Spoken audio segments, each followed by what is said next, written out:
P30 Pertemuan Ara dan Ketua Mafia. Dor, dor. Ara terus melayangkan tembakannya ke arah anak buah organisasi mafia, sambil sesekali ia mengawasi Diego dan juga sambil melihat ke arah orang-orang yang turun dari pesawat itu. Bastian dan para anak buahnya pun turun dari pesawat itu sambil melayangkan tembakan ke arah anak buah organisasi. Bastian melirik ke arah Ara yang sedang fokus menembak. Apa dia istrinya Dewa? Batin Bastian yang terus mendekat ke arah Ara. Apa kau istrinya Dewa? Tanya Bastian yang kini sudah berada tak jauh dari Ara. Ya aku istri Mas Dewa, kalian siapanya Mes Dewa? Tanya balik Ara. Aku sahabat Dewa Bastian, sebaiknya kau pergilah dari sini obatilah lukamu, perintah Bastian yang melihat ada darah mengalir di bahu Ara. Tapi bagaimana dengan kalian? Tanya Ara. Kau tak usah mengkhawatirkanku. Sebentar lagi akan ada pera batuan yang datang lagi, ucap Bastian. Baiklah kalau begitu, terima kasih sudah membantu, ucap Ara sambil tersenyum manis ke arah Bastian. Gila senyumnya manis banget, pantesan aja Dewa sampai gak mau ngelirik cewek lain, batin Bastian yang terhipnotis dengan senyuman Ara. Kalau mau niat membantu lihat musuhnya. Kalau gak mau peluru menembus tubuhmu, ucap Ara yang langsung berbalik meninggalkan Bastian. Bastian langsung tersadar dari lamunannya dan langsung mengalihkan pandangannya ke arah anak buah organisasi. Bastian tersenyum tipis saat mengingat senyum manis Ara tadi. Sadar Bas, dia istri sahabatmu, gumam Bastian di dalam hati. Di tempat yang sama Ara tengah berusaha membawa Diego untuk pergi menuju ke ruang kesehatan dengan sisa tenaga yang ia punya. Tak butuh waktu lama Ara sudah membawa Diego ke tempat kesehatan. Dokter, teriak Ara memanggil dokter. Di dalam ruangan kesehatan sudah banyak anak buah Dewa yang tengah terluka sedang diobati oleh tenaga medis. Dokter tolong Diego, ucap Ara yang menyerahkan Diego kepada dokter dan suster. Baik Nona, jawab para suster dan juga dokter. Sebaiknya segera obati luka Anda, tak baik kalau luka Anda dibiarkan seperti itu apalagi Anda saat ini tengah hamil, ucap dokter itu mengingatkan Ara. Baiklah, tapi tolong selamatkan Diego, pinta Ara. Kami kan berusaha semaksimal mungkin untuk menyelamatkan Tuan Diego, jawab dokter itu. Dokter itu pun langsung mengobati bahu Ara dan dokter yang lain juga langsung melakukan operasi untuk Diego. Mas kamu di mana? Aku takut Mas, pulanglah aku mohon, gumam Ara dalam hati sampai meneteskan air matanya. Apa Anda merasa sakit Nona? Tanya dokter itu melihat Ara menangis. Tidak, lanjutkan saja. Oh ya, setelah ini tolong periksa anak di dalam kandunganku. Aku takut terjadi apa-apa dengannya, ujar Ara yang langsung menghapus air matanya. Baik Nona, jawab dokter itu. Di tempat lain Satria yang mendapat laporan kalau markas saat ini tengah diserang lagi oleh kelompok organisasi, ia memutuskan untuk pulang ke Mkas bersama anak buah yang lain. Satria sementara waktu ini menghentikan sejenak pencarian Dewa. Satria, kenapa pencarian Dewa dihentikan? Tanya Bram kesal, pasalnya belum juga dimulai pencariannya malah sudah dihentikan.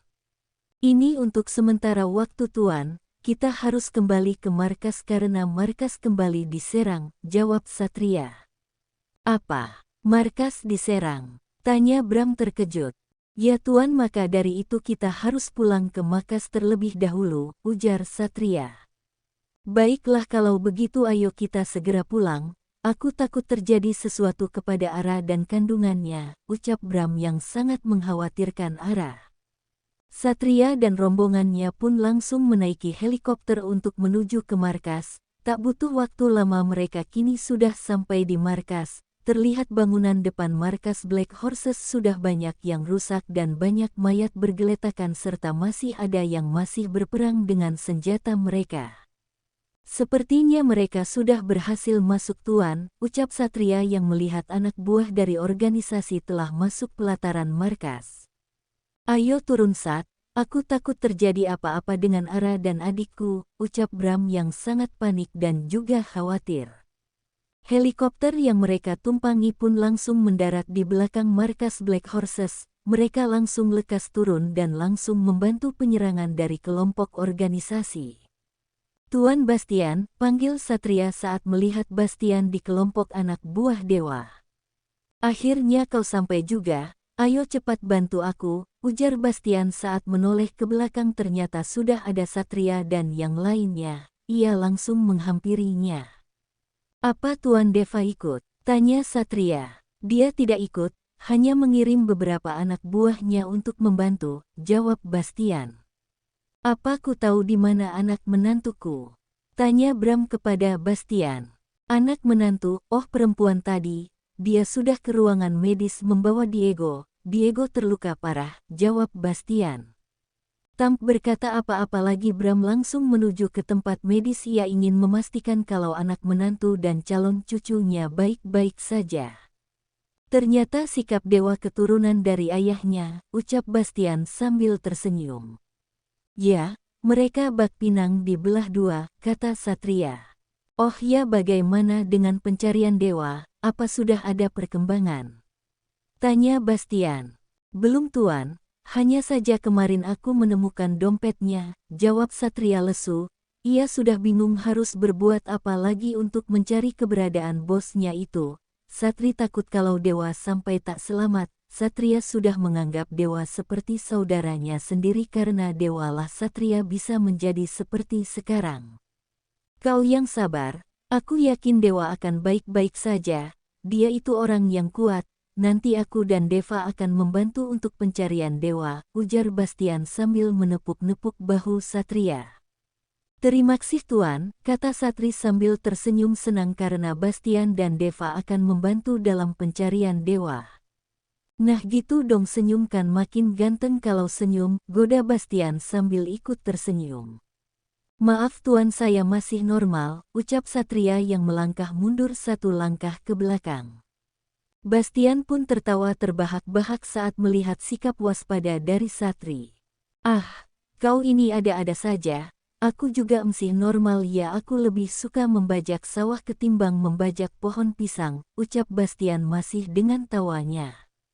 Sudahlah Tuan, jangan tertawa lagi, ayo kita bantu anak buah kita untuk melumpuhkan kelompok organisasi mafia itu, ucap Satria. Baiklah, baiklah, jawab Bastian. Mereka pun langsung ikut bergabung dalam peperangan itu untuk membantu anak buah Black Horses. Pertempuran semakin menjadi, kelompok organisasi terus menambah anak buah mereka untuk berperang, sedangkan anak Black Horses kini sudah tak banyak lagi karena anak buah Black Horses banyak yang terluka dan meninggal. Saat bagaimana ini, merek terus menambah jumlah anak buah, kalau begini terus kita pasti kalah, ujar Bastian yang mulai panik. Entahlah Tuan, tapi kita terus tetap berusaha dan jangan menyerah, jawab Satria yang juga panik dan bingung sebenarnya, namun ia berusaha untuk menutupinya. Kalau seperti itu sama saja kita mengantarkan nyawa kita kepada mereka saat, ucap Bastian kesal. Terus kita harus bagaimana Tuan? Mau kabur juga percuma, mereka sudah mengepung mark ini dari udara maupun darat, ujar Satria. Saat mereka sedang berbincang-bincang tiba-tiba ada sebuah bom kecil yang dilemparkan oleh pemimpin organisasi mafia ke arah mereka berdua. Saat lari belum selesai Bastian berucap tiba-tiba bom itu langsung meledak sehingga membuat Bastian dan Satria terpental sampai tubuh mereka membentur dinding. Mereka berdua langsung tergeletak tak berdaya, namun mereka berdua masih sadar.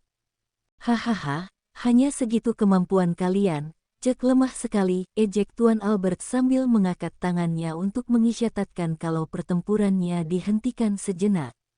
Bastian dan Satria hanya diam dan sambil menahan rasa sakit di tubuh mereka. Wah, ternyata ada ketua dari mafia The Devil ternyata, ucap Albert saat melihat Bastian. Apa kau membantu Black Horses? Tanya Albert penuh intimidasi kepada Bastian. Bastian tak menjawab, ia hanya diam namun terus menatap dengan permusuhan kepada Albert. Kalau itu benar, maka bersiaplah kau akan mati hari ini di tanganku, ujar Albert yang langsung beralih kepada Satria. Albert berjalan mendekati Satria lalu berjongkok di depan Satria. "Di mana bosmu?" tanya Albert sambil tersenyum mengejek ke arah Satria. "Untuk apa Anda bertanya bos saya?" Bukannya menjawab, Satria malah balik bertanya. "Aku hanya memastikan kalau bosmu itu sudah benar-benar mati." "Hahaha," jawab Albert sambil tertawa bahagia. "Cek, bosku tidak selemah itu. Aku yakin saat ini dia masih hidup dan dia sedang menyusun rencana untuk membunuh Anda," ujar Satria.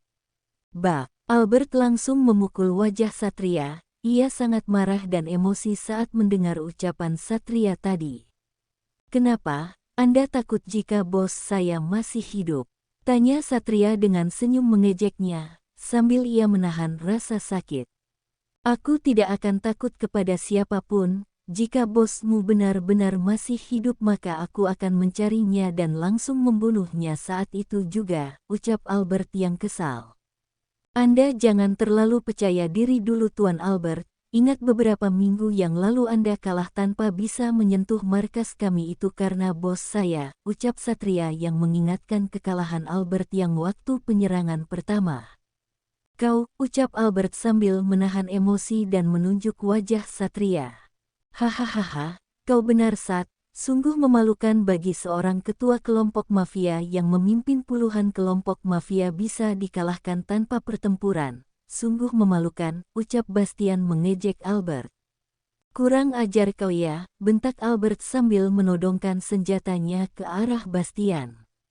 "Dor, is," gumam Bastian menahan rasa sakit saat timah panas menembus bahu kirinya.